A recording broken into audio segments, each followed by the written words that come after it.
देखिए, आपका संविदा अधिनियम चल रहा था। कल आपका पहली परिभाषा हम शुरू किए थे और उसमें आपका काफ़ी कोरिलेशन भी किया गया था। फिर एक बार हम बता दें सामान्य बातें, तब आपका संविदा की परिभाषा या कॉन्ट्रैक्ट की लीगल डिफिनीशन संविदा अधिनियम की धारा 2H में दी गई है।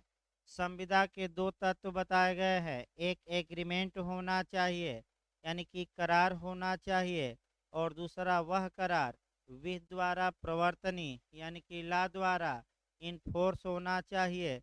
अब करार की परिभाषा वैसे ही तैयार रखिए। करार की परिभाषा 2E में करार होता क्या है? तो वचन अथवा वचनों का ऐसा संवर्ग, यानी कि प्रामिज या सेट ऑफ प्रामिज, यानी कि वादा या कई वादे जो एक दूसरे के प्रतिफल हो, उसी को करार कहते हैं। तो वचन की परिभाषा फिर पूछी गई है। वचन धारा 2B में हम बताए थे परिभाषित है। वचन क्या होता है? तो जब कोई प्रपोजल क्या हो जाता है, एक्सेप्ट, वही प्रपोजल ही किस में कन्वर्ट हो जाता है? वचन में। लीगल भाषा में देखा, स्वीकृत प्रस्थापना ही क्या है? वचन। अब प्रस्थापना क्या है, यानी कि प्रपोजल क्या है?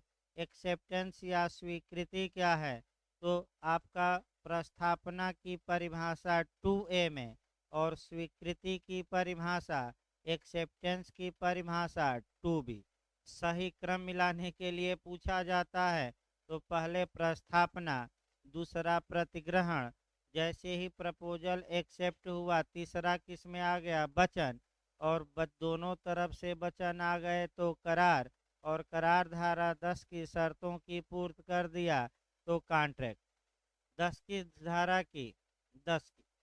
तो हमने ये बताया था 2A हमने शुरू किया था और उसको हमने ये बताया था कि प्रपोजल होता क्या है। परिभाषा को हमने तोड़ा था प्रपोजल में दो व्यक्ति होते हैं। सामान्यतः एक व्यक्ति दूसरे को प्रपोजल करता है। प्रपोजल की सूचना देनी आवश्यक है। लालमन शुक्ला का केस याद रखिएगा। क्या बिना प्रस्ताव की संसूचना के उस प्रस्ताव को ग्रहण किया जा सकता है कि नहीं? नहीं। उद्देश्य क्या होता है? कोई कार्य करने या न करने के लिए अन्य की अनुमति या सहमति अभिप्राप्त की जाए।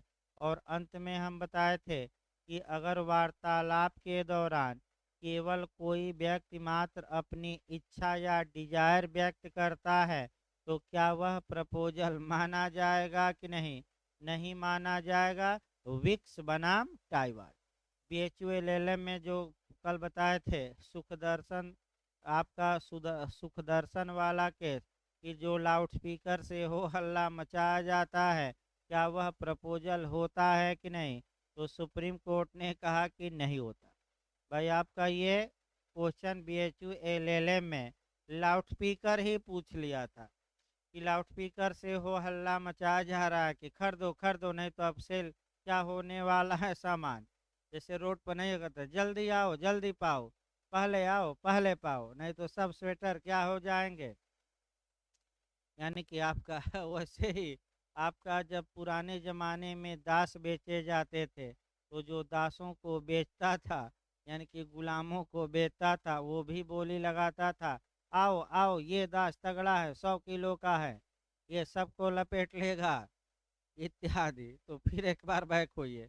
इसके बाद लास्ट में हमने बताया था कि जो भी प्रपोजल हो वह सर्टेन होना चाहिए, यानी कि निश्चित होना चाहिए।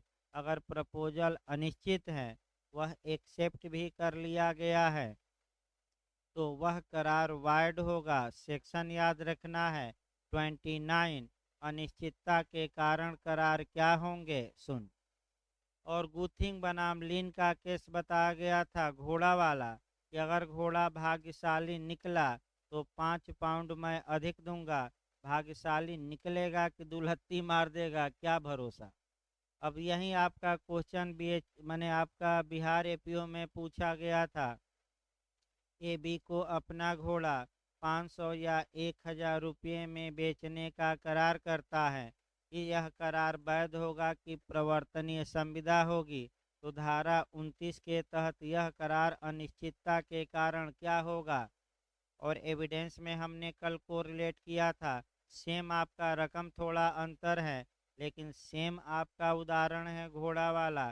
तो कौन सी धारा हमने एविडेंस की बताई थी, 93। क्या कोई मौखिक साक्ष्य इस गलती को सुधारने के लिए दिया जा सकेगा कि नहीं, नहीं। और 29 के तहत यह करार कॉन्ट्रैक्ट की धारा के तहत क्या होगा, शून्य। इस गलती को सुधारा। अब आइए, इसके बाद हमने आपका बताया था कि संविदा फालतू समय की मजाकबाजी नहीं है, मजाकबाजी नहीं है संविदा, गंभीरता से की जाए। इस केस में कहा गया किस जज ने, तो डार्लिंगपन बनाम डार्लिंगपन। जज का नाम कौन हमने बताया था, स्टोवेल। तो डार्लिंगपन बनाम डार्लिंगपन के बाद में जस्टिस स्टोवेल ने ये कहा था कि संविदा फालतू समय की मजाकबाजी नहीं है। अब आइए, प्रपोजल के आपका आवश्यक तत्व हो गया, तो अब प्रपोजल के प्रकार पूछे जाते हैं। और यहाँ से भी आपका बिहार में और बीएचयू एलएलएम में भी आपका क्वेश्चन बना था। बीएचयू एलएलएम में जो पिछली बार क्वेश्चन बना था, वह प्रस्ताव आपका क्रॉस प्रपोजल से बना था, प्रति प्रस्ताव या प्रस्ताव के बदले प्रस्ताव, हम बताएंगे अभी। अब प्रपोजल या प्रस्थापना या प्रस्ताव के प्रकार से आपका बीएचयू एलएलएम में भी क्वेश्चन बना था, और पिछली बार बिहार जे में सीधे न बनकर समस्या बन गई थी। दोनों को पहले कवर कर लिया जाए। समस्या ये बनी थी कि एक का भतीजा खो गया है, और वह प्रपोजल करता है कि जो भी व्यक्ति मेरे भतीजे को खोज कर लाएगा उसे मैं 500 रुपया इनाम दूंगा। ये कैसी प्रस्थापना है, स्पेसिफिक है कि पब्लिक है, यानी कि विशिष्ट प्रस्थापना है कि प्रति प्रस्ताव है, कि आपका सामान्य या लोक प्रस्थापना या जनरल ऑफर है। लोक प्रस्थापना तो कैसी है बताइए, प्रपोजल किसको किया गया, एक आदमी को कि पूरे समाज को। लेकिन संविदा किससे होगी, जो बच्चे को क्या करेगा, खोजेगा। तो पहले प्रपोजल का ज्ञान हो कि पहले बच्चा खोजे, ज्ञान हो। क्या बिना प्रपोजल के ज्ञान के उस प्रपोजल को एक्सेप्ट किया जा सकता है, अगर किया जाता है तो वह सही। तो कौन सा केस हमने कल बताया था, लाल मन शुक्ला बनाम, एकदम ऐसे ही आप तैयार रखिए, आपका जो समय बचा है एकदम ऐसे ही सुबह भी चल रहा है। और अंतर्राष्ट्रीय संगठन, आज केवल हमने एक परिभाषा विद्वान की बताई, और उस परिभाषा में कम से कम 10 क्वेश्चन हम बताए थे। तो अब समय आ गया है कि जितना अधिक आप कोरिलेट करेंगे, यानी कि 18 कानून दिमाग में भूत जैसे अब नाचने चाहिए 2 माह तक। इसका सभी कानून नाचने चाहिए। अब अगर आपका हल्का सा चूक हुई तो पता न कब वैकेंसी आएगी। तो नए लोगों को तो और सतर्क रहना है, क्योंकि अभी पढ़े नहीं है ज़्यादा, तो उनको सतर्कता ज़्यादा बरतनी है। अब आइए, आपका प्रपोजल के प्रकार देखा जाए कि कैसे कैसे प्रपोजल होते हैं। पहला आपका एक्सप्रेस प्रपोजल देखा जाए। एक्सप्रेस मतलब होता है अभिव्यक्त प्रस्थापना। अभिव्यक्त में देखिए 2-2 लाइन जानना है और 2-4 केस। जब कोई व्यक्ति अपने मुख से बोले गए शब्दों द्वारा या लिखकर प्रपोजल करता है, जब करता है, प्रस्ताव करता है, तो उस प्रस्ताव को हम अभिव्यक्त प्रस्ताव कहते हैं। तो फिर एक बार याद रखिए एक लाइन, कब प्रपोजल एक्सप्रेस कहलाएगा, तो जब या तो मुख से बोले गए शब्दों द्वारा प्रपोजल किया जाए, या क्या करके किया जाए, लिखकर। ये कौन सा प्रपोजल हो गया, आपका एक्सप्रेस, खत्म हो गया। दूसरा आइए प्रकार आपका देखा जाए, इम्प्लाइड। इम्प्लाइड मतलब विवक्षित, विवक्षित मतलब बाई कंडक्ट, बाई कंडक्ट मतलब कि आचरण द्वारा। तो इसको समझिए, जो प्रपोजल या जो प्रस्थापना, जो ऑफर या जो प्रस्ताव कहिए आपका न तो मुख से बोल कर किया जाता है, न लिख कर किया जाता है, बल्कि व्यक्ति अपने हाव भाव, चाल चलन, रहन सहन, खान पान इत्यादि के माध्यम से दर्शित करता है प्रपोजल को। यानी कि इसका मतलब सबका एक ही मतलब हुआ, बाई कंडक्ट, यानी कि किसके द्वारा, आचरण द्वारा। इस प्रपोजल को हम विवक्षित प्रपोजल, इम्प्लाइड प्रपोजल कहते हैं। इम्प्लाइड भी प्रपोजल हो सकता है। एक अच्छा उदाहरण करेंट में देखिए। अगर कोई पुरुष और स्त्री लंबे समय से बिना विवाह के साथ साथ पति पत्नी के रूप में रह रहे हो, तो सुप्रीम कोर्ट ये मान बैठा है, ये माना जाएगा, इनका कंडक्ट ये दिखा रहा है कि भले ये विवाह न किए हों, लेकिन इन्हें कानून पति पत्नी के रूप में क्या करेगा, मानेगा। अब एविडेंस की धारा में ऐड करना है कि मानेगा, मानेगा मतलब उपधारणा कर सकेगा, तो ये उपधारणा कर सकेगा, ये तथ्य की उपधारणा होगी, 114 में जाएगी। याद रखिएगा, क्वेश्चन नया ये आ सकता है 114 में, जो आपका प्रिजम्पशन एविडेंस में दिया गया है, ये उदाहरण उसी धारा के तहत क्या होगा, जाएगा, जो आपका। अब आइए इसमें आपका, जैसे कि आपका बस में यात्रा करना देखा जाए आपका, और अपट्रान रूरल डिस्ट्रिक्ट काउंसिल का केस है। और पहला उदाहरण एक और देखिए, आपका विल्की बनाम London passenger transport gold. Wilkie बनाम पूछा नहीं गया है कभी। विल्की बनाम लंदन, आपका लंदन पैसेंजर ट्रांसपोर्ट गोल्ड का मामला है। इसमें देखिए क्या हो रहा है।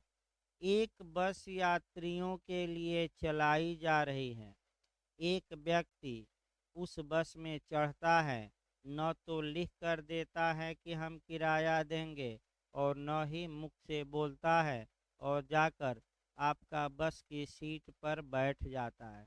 तो आप लोग बताइए, आपका उसका आचरण क्या दर्शाता है? बोला तो नहीं, लिख कर भी नहीं दिया, ये विवक्षित माना जाएगा कि अभिव्यक्त, यानी कि ये विवक्षित, भाई कैसा माना जाएगा? अगला देखिए आपका, अब विशिष्ट प्रस्थापना पर आ जाइए। Specific proposal. देखिए स्पेसिफिक प्रपोजल क्या होता है? जब कोई प्रस्थापना एक व्यक्ति या कुछ व्यक्तियों को की जाती है, और केवल वही व्यक्ति उस प्रपोजल को एक्सेप्ट कर सकते हैं जिनसे वह की गई है, तो ऐसी प्रस्थापना को स्पेसिफिक प्रपोजल कहा जाता है। उदाहरण देखिए आपका, सबसे महत्वपूर्ण इसमें उदाहरण है। देखिए, ए ने बी को प्रपोजल किया कि हे बी, मैं 5 किलो चावल तुम्हें बेचना चाहता हूँ, और 25 रुपया पर केजी के हिसाब से। तो ये जो प्रपोजल होगा, ये पूरे विश्व के लिए किया गया है कि केवल एक व्यक्ति से? तो आप लोग बताइए, कौन इस प्रपोजल को केवल एक्सेप्ट कर सकता है? बी के अलावा अन्य कोई व्यक्ति? केवल बी। तो ये कैसा प्रपोजल हुआ? स्पेसिफिक, विशिष्ट।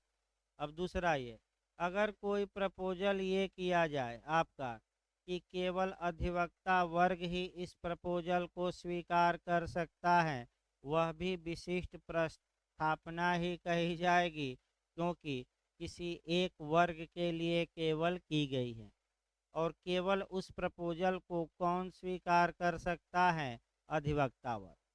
तो जब कोई प्रपोजल एक व्यक्ति या व्यक्तियों के किसी स्पेशल समूह के लिए की जाती है, उसे हम क्या कहते हैं?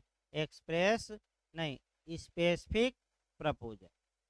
अगला देखिए आपका, स्पेसिफिक के बाद आपका लोक प्रस्थापना, सामान्य प्रस्थापना, या जनरल प्रपोजल या पब्लिक प्रपोजल, ये महत्वपूर्ण है। यहीं से आपका क्वेश्चन ज़्यादा बनता है और यहीं से आपको केस भी याद करना पड़ेगा। बिहार में यहीं से क्वेश्चन बनाया, पहले इसका व्यू देखिए। जो पब्लिक ऑफर होता है, जनरल ऑफर होता है, जनसामान्य को प्रस्थापना कहिए, साधारण प्रस्थापना कहिए, लोक प्रस्थापना कहिए, आम जनता को प्रस्थापना कहिए।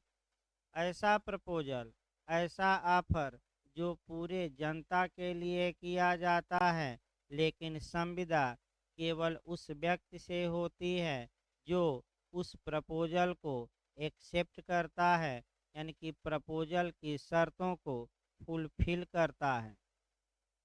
देखिए, प्रपोजल पूरे विश्व के लिए किया गया, इसमें कोई शक नहीं है, लेकिन पूरे विश्व से संविदा नहीं हो जाती है। संविदा केवल उसी व्यक्ति से होती है जो उस प्रपोजल की कंडीशन को क्या करता है, फुलफिल।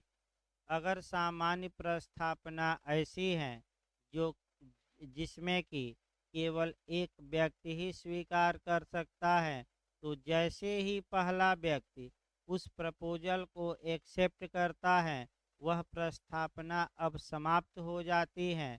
जैसे आपका अटैची खोने के मामले में, बच्चा खोने के मामले में, फिर वही कहानी, लाल मन शुक्ला बनाम गौरी दत्त।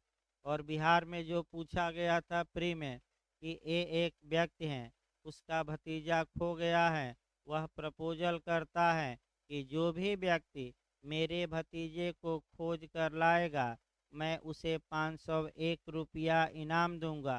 तो जैसे ही पहला व्यक्ति उसके भतीजे को खोता है, ये जनरल ऑफर अब क्या हो गया, बना है कि समाप्त? क्योंकि एक्सेप्टेंस केवल एक व्यक्ति ही कर सकता है। तो एक प्रपोजल किसको किया गया, आम जनता को, और स्वीकार कौन किया, केवल एक व्यक्ति। लेकिन अगर प्रपोजल ऐसा है कि एक से अधिक व्यक्ति भी एक्सेप्ट कर सकते हैं, तो ऐसी दशा में जितने लोग एक्सेप्ट करते हैं, सबसे संविदा होगी, चाहे भले हजारों हों, लाखों हों। अब इस पर आपका जो केस आता है, वह केस याद करना है, कार्लिल बनाम कार्बोलिक स्मोक बाल कंपनी।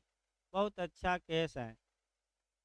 कार्लिल बनाम कार्बोलिक स्मोक बाल कंपनी का केस किससे रिलेटेड है, किस प्रस्थापना से, जनरल प्रस्थापना से, लोक प्रस्थापना से। अब इसमें जज थे, हाकिन्स थे, यानी कि हाकिन्स कुकर में आप खाना बनाते रहिए और जज का नाम याद करते रहिए, हाकिन्स हाकिन्स। तो फिर आपका पूछा इसमें ये जाता है कि बाजी करार, एक क्वेश्चन और बनता है, वाइजरिंग एग्रीमेंट और आपका जनरल प्रपोजल में अंतर किस केस में बताया गया। एक क्वेश्चन और अलग जाकर इस पर बनता है कि जो धारा 30 में बाजी करार है और जो आपका हम जनरल प्रपोजल बता रहे हैं, इसमें डिफरेंस किस केस में बताया गया। तो आपका कार्लिल बनाम कार्बोलिक स्मोक बाल कंपनी। देखिए, इस केस के तथ्य जानना पड़ेगा और कोई उपाय नहीं है, ध्यान से देखिए। कार्बोलिक स्मोक बाल कंपनी ने एक दवा बनाई और आपका विज्ञापन ये दिया कि जो भी व्यक्ति मेरी दवा को खाएगा और उसके बाद अगर उसे इन्फ्लुएंजा, यानी कि अगर वह बीमार पड़ेगा, तो कंपनी उसे 100 पाउंड देगी। और इसके लिए कंपनी ने 1000 पाउंड बैंक में जमा कर रखा है, यानी कि 1000 पाउंड बैंक में जमा कंपनी ने किया है। और दवा खाने के बाद जो बीमार पड़ जाएगा, उसे कितना कंपनी देगी, आपका 100 पाउंड। ये कंपनी ने ऑफर दिया, ये पूरे संसार के लिए ऑफर था। तो कौन सी प्रस्थापना हुई, पब्लिक या लोक या साधारण या सामान्य? सामान्य प्रस्थापना। अब किससे संविदा होगी, जो व्यक्ति शर्तों के अनुसार उसकी दवा को क्या करेगा, खाएगा। तो बताइए, एक व्यक्ति खा सकता है कि अनेक व्यक्ति? अनेक। तो जितने व्यक्ति खाएंगे उनके साथ आपका क्या हो जाएगा? संविदा। तो कार्लिल ने आपका दवा खाई, दवा खाने के बाद भी उसे बुखार हो गया, तो कार्लिल ने कंपनी पर मुकदमा किया। कंपनी ये कह रही थी कि ये बाजी करार है, तो न्यायालय ने कहा कि ये आपका बाजी करार नहीं है, आप दिखा रहे हैं प्रचार में कि 1,000 पाउंड हमने क्या किया है, बैंक में सिक्योरिटी के रूप में क्या किया है जमा। तो ये क्या फालतू दिखा रहे हैं? आप गंभीरता से लिए हैं तभी तो कह रहे हैं कि हम 1,000 जमा किए हैं। अतः ये जनरल प्रस्था। अब आपका फिर एक प्रश्न आया कि कार्लिन ने जब दवा खाई तो हमें दवा खाने की सूचना ही नहीं दी। तो न्यायालय ने ये कहा कि पब्लिक ऑफर में, लोक प्रस्थापना में, अब ये लोक प्रस्थापना में केवल शर्तों की पूर्ति करना पर्याप्त होता है, स्वीकृति की सूचना प्रस्थापक को देना आवश्यक नहीं होता। यानी कि अगर 2 करोड़ लोग आपकी दवा खाएंगे तो क्या 2 करोड़ लोग आपको ईमेल, फैक्स और लेटर भेजें कि हमने आपकी दवा खा ली है? ये संभव नहीं है। तो भले ही कार्ली यानी कि किस प्रपोजल में एक्सेप्टेंस या स्वीकृति या प्रतिग्रहण की संसूचना देना आवश्यक नहीं होता। एक क्वेश्चन ये बनता है, तो कौन सा प्रपोजल में? जनरल प्रपोजल या लोक प्रस्तावना। इसके बाद आपका कंपनी को दायी ठहराया गया। जैसे कोरोना काल आया था, कोरोना काल में तमाम कंपनियां आई कि हमारी दवा खाइए, आपको कोरोना नहीं होगा। तो मैं बता दूं, कोई ऐसी दवा नहीं थी जो कोरोना को क्या करे, रोक सके। बस ये है कि अगर हो जाएगा तो आपकी जो बॉडी की क्षमता है रोगों से लड़ने की, वहीं आप में जो टीका लग रहा है कोरोना रोकने के लिए नहीं कि कोरोना नहीं होगा, कोरोना तो होकर ही रहेगा। टीका इसलिए लग रहा है आपका कि अगर कोरोना हो गया तो आपके शरीर में बूस्टर दे दिया जा रहा है, यानी कि आपके शरीर में एंटीबॉडी जो कोरोना के आपका कोरोना से क्या करेगी, अंदर ही अंदर बॉडी के लड़ेगी।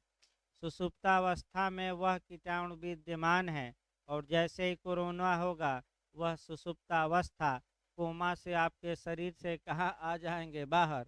और किससे लड़ेंगे? कोरोना से। कोरोना। फिर चीन में आप देखिए हाहाकार मचा है, सैकड़ों लोगों की लाशें दिख रही हैं, और चीन में कई लाख लोग मर गए।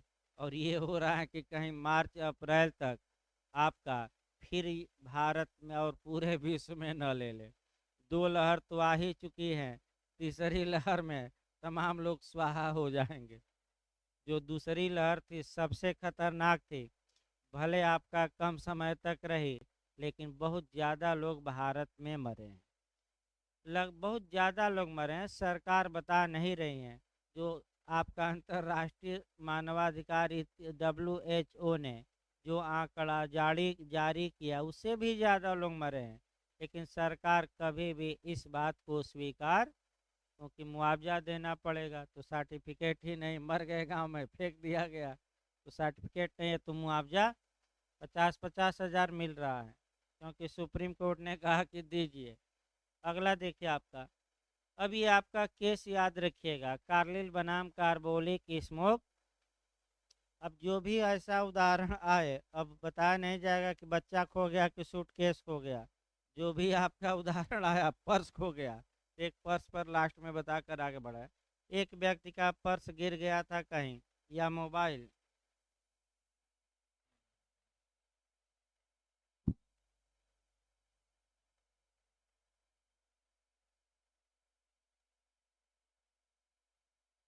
एक व्यक्ति का पर्स गिर गया था, और उसने आपका क्या किया कि ये लोग प्रस्थापना की कि जो भी व्यक्ति मेरे पर्स को खोज कर लाएगा, मैं उसे 501 रुपया इनाम दूंगा।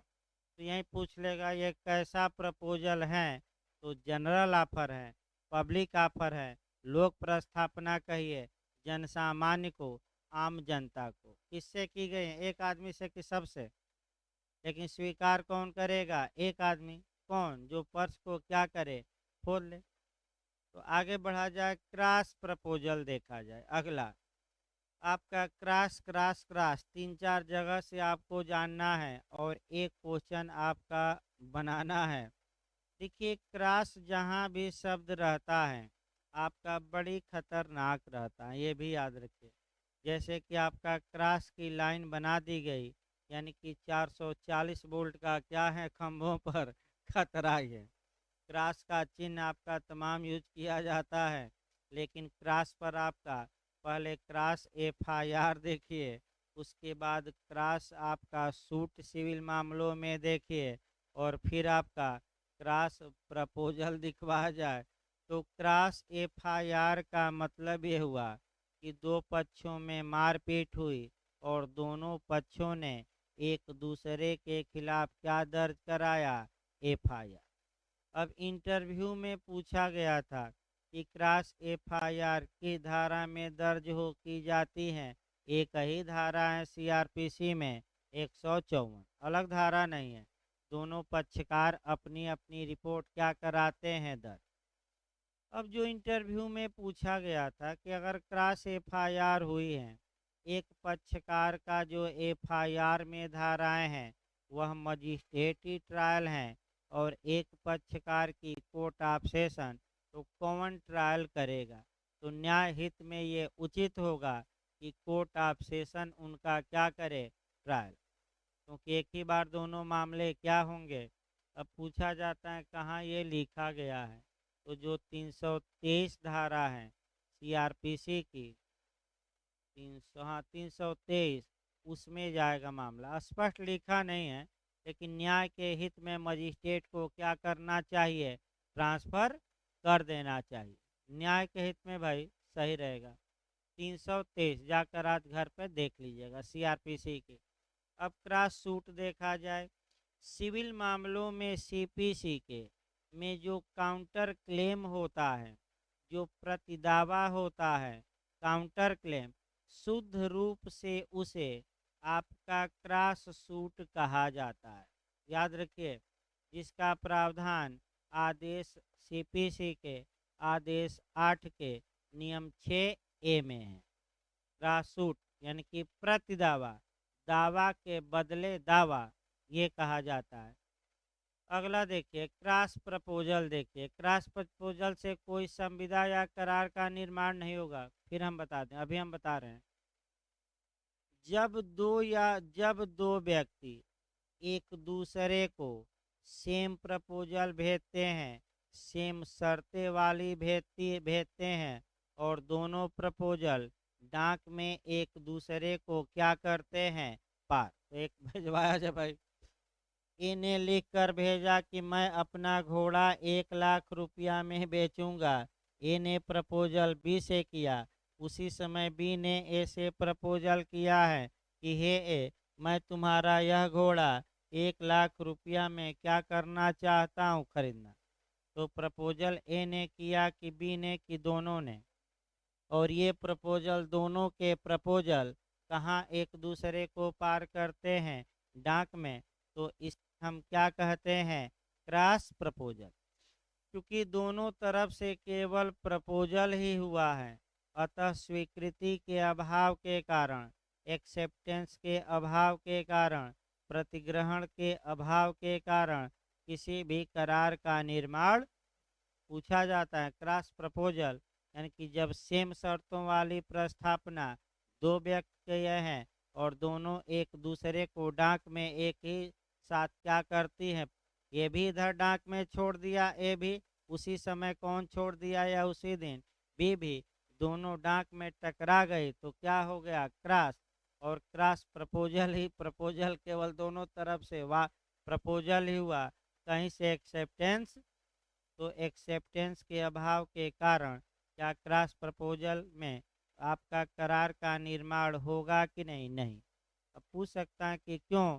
तो प्रतिग्रहण या स्वीकृति का क्या होता है? अभाव। ये बताएंगे। अगला देखिए, चलत प्रस्थापना यानी कि कंटिन्यू आपका कह सकते हैं कि प्रपोजल, देखिए आपका चलत प्रस्थापना देखा जाए, जब भी इसको पढ़िए तो एक क्वेश्चन आप कॉन्टेक्ट से, फिर आपका एक 129 से जोड़ लीजिएगा, चलत प्रत्याभूत, यानी कि आपका कंटिन्यू गारंटी वहीं जोड़ लेना है। कॉन्ट्रैक्ट की धारा 129 बहुत बार इस समय पूछी जा रही है कि चलत प्रत्याभूति का प्रावधान संविदा अधिनियम की किस धारा में किया गया है।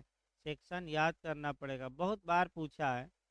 मुझे लगता है बिहार तो इस क्वेश्चन को पकड़ लिया है, पता ना क्यों।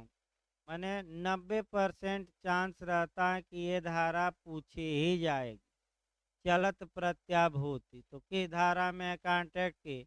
129।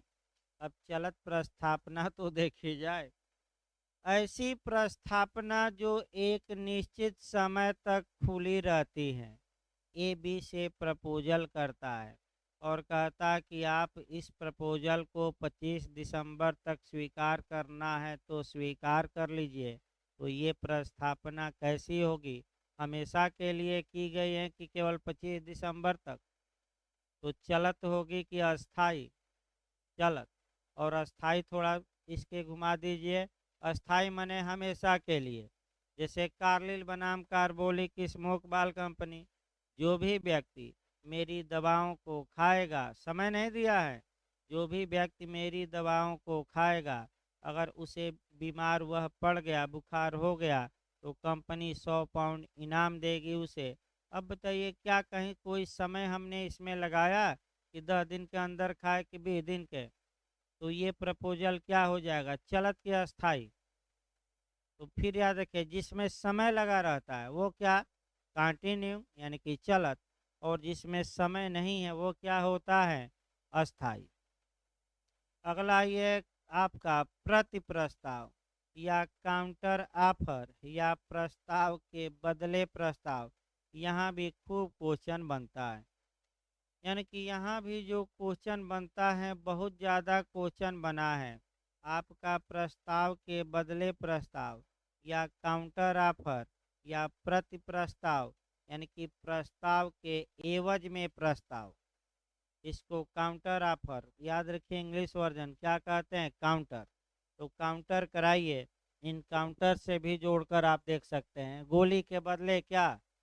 गोली की गोली वही तो काउंटर हुआ। गोली के बदले क्या निकालेगा? गोली। तो ध्यान से देखिए, अब ध्यान से देखिए, आपका काउंटर कराया जाए भाई। ए ने बी को प्रपोजल किया कि हे बी, मैं अपना तुम्हें घोड़ा बेचना चाहता हूँ और 1 लाख रुपया। तो तुरंत सेक्शन आप 7 देखिए।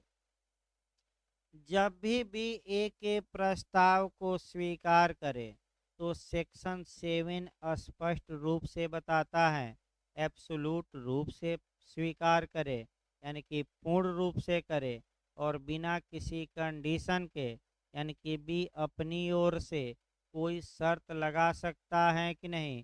नहीं लगा सकता। यानी कि जो प्रस्ताव ए ने किया है उसे हूबहू आपको क्या करना पड़ेगा? स्वीकार, या तो इनकार कर दीजिए। ये कौन सी धारा बताती है कि आपका पूर्ण रूप से करिए और बिना किसी शर्त के करिए? तो कॉन्ट्रैक्ट की धारा कौन सी? 7। लेकिन अब भी स्वीकार तो किया कि मैं तुम्हारा घोड़ा खरीदूंगा, लेकिन दाम 90,000 दूंगा।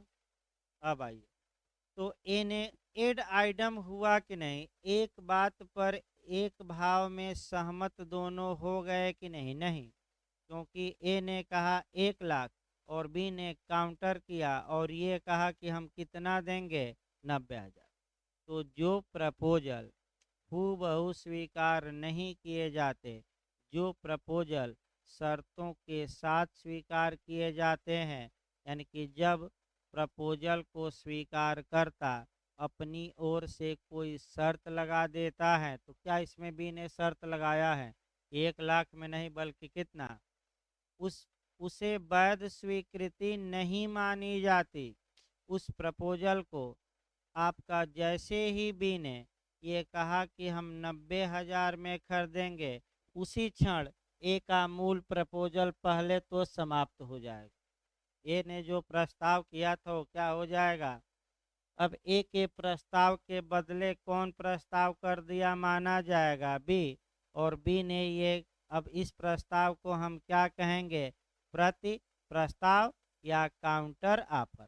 अब बी के इस प्रस्ताव को स्वीकार करना किसकी इच्छा पर ए चाहे स्वीकार करे या, अगर ए इस बी की इस प्रपोजल को या काउंटर ऑफर को स्वीकार नहीं करता और फिर भी 1 लाख रुपया में बाद में खरीदने के लिए तैयार हो जाता है, तो क्या संविदा हुई कि नहीं? नहीं हुई, क्योंकि जैसे ही बी ने 90,000 में प्रति प्रस्ताव किया, बी का प्रस्ताव अब एक नया प्रस्ताव है। ए का मूल प्रस्ताव उसी समय क्या हो गया था? द एंड हो गया था। अब उसे पुनर्जीवित किया जा सकता है कि नहीं? नहीं। इसको कल हम थोड़ा डिटेल में बताएंगे। केस इस पर पूछा जाता है, इस पर जो पूछा जाता है, दो और बताना है फिर आगे बढ़ जाएंगे। यही धारा 2 में थोड़ा समय लगता है, एक दिन और लग सकता है भाई। भाई जो लोग नए हैं आपका कल एडमिशन करा लें भाई, फिर एक बार कहा जा रहा है, बार बार न कहा जाए। जो लोग आपका एडमिशन करा लें